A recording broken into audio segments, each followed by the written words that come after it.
fans around the world who adore the company's design your own ice cream. That showmanship and excitement turned some of those fans of the brand into new franchisees. I couldn't believe people were waiting in Michigan in the wintertime to buy ice cream and pay a premium price for it. It seemed like a fun atmosphere, and the kids were singing.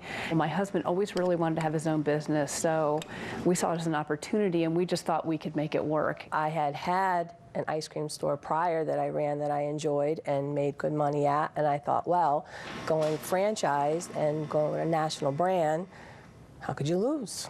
The company encourages that confidence, saying on its website, ColdStone's franchise opportunities are about as solid as they come. Company President Dan Beam. ColdStone Creamery is a great business for the franchisee because it allows franchisees to do what they're passionate about. They get to spend quality time with family, kids, while making a great living. But what Sean Marks, Nicole Eklund, Stephanie Lucarelli, and others with whom we spoke experienced in front of the counter was very different from what they say they experienced behind it. My wife and I were good operators. We lived the Cold Stone core values. We ran the store according to their terms. We followed the system. We did everything the way we were asked to do it, and we weren't profitable. I was like a racehorse coming out with two broken legs. I didn't have a chance. It was so stacked against us. All the costs were not what they were projected to be, and there was no room for profits. Tell me about the franchise disclosure document. How much did you read through it? I looked through, not the whole thing. I hired an attorney to look through it. And what did the attorney say? There was a couple of things where he had pointed out, you know, that there were red flags to him, but all in all, in our decision, we pushed through. All are now ex-franchisees. ColdStone and its parent company, Kahala, say they did everything they could to help them succeed, to no avail. My solutions for my problems were not an option for Kahala, and they'll say it was my fault. How much information do you know about your franchisees from a financial standpoint? Yeah, at one point, we actually attempted to collect the profit and loss statements from the community. It was one of my most frustrating professional career situations where franchisees were reluctant to send them in. When they did send them in, they were inconsistent.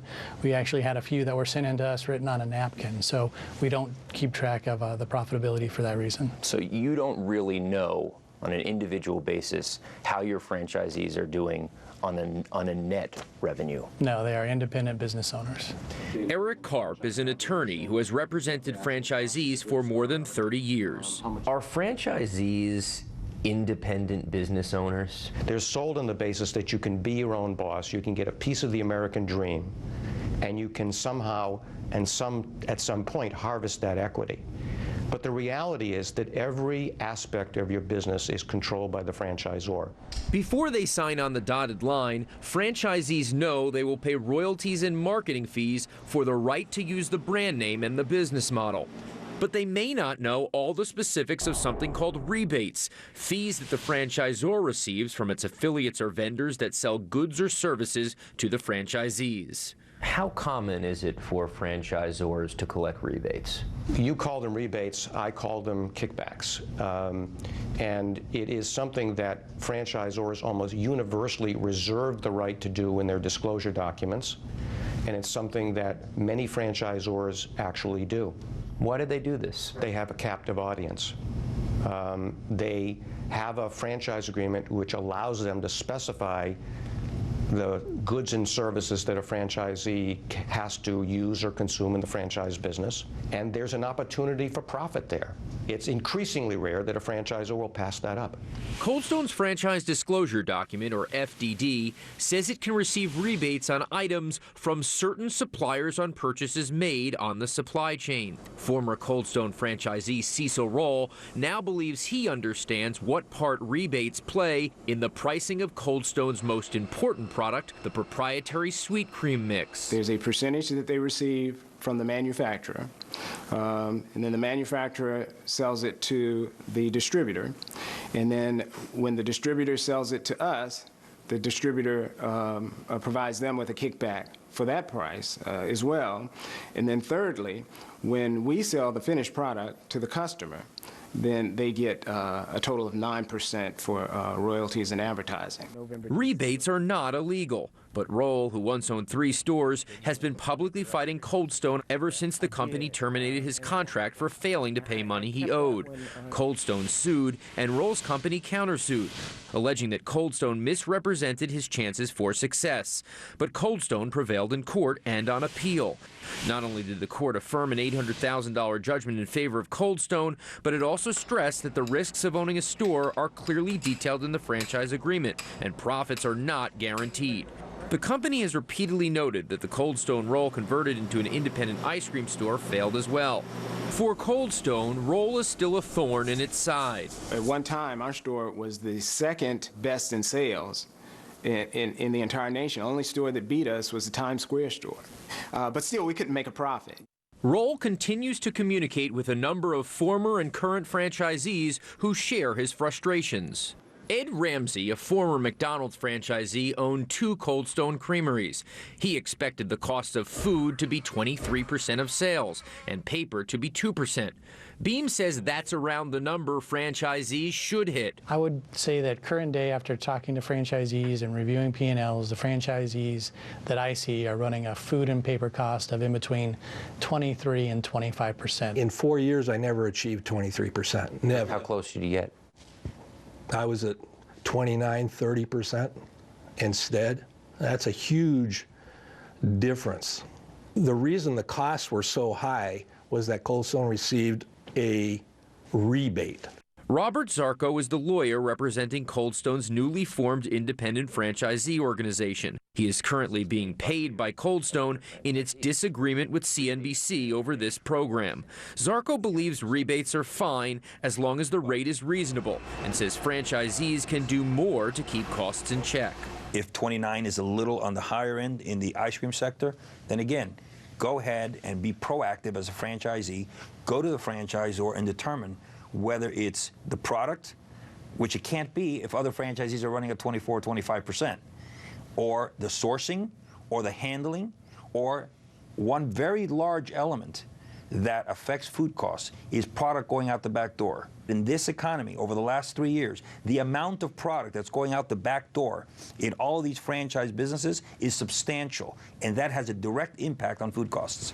Have you ever told a franchisee, one franchisee, how much you make on the sweet cream, how much you make on other parts of rebates? No, that's competitive advantage. Even with them investing what they're investing? They have the information, I believe. We disclose a tremendous amount of information. But after this interview, the company wrote to us that ColdStone does not provide information regarding projected food costs or any other detailed financial information. The disclosure document also does not guarantee success. This is the restaurant industry. It looks glamorous on the outside, but it is hard work. Making sure that store execution happens on a daily basis. The ones that do it well are incredibly successful, and others may not be.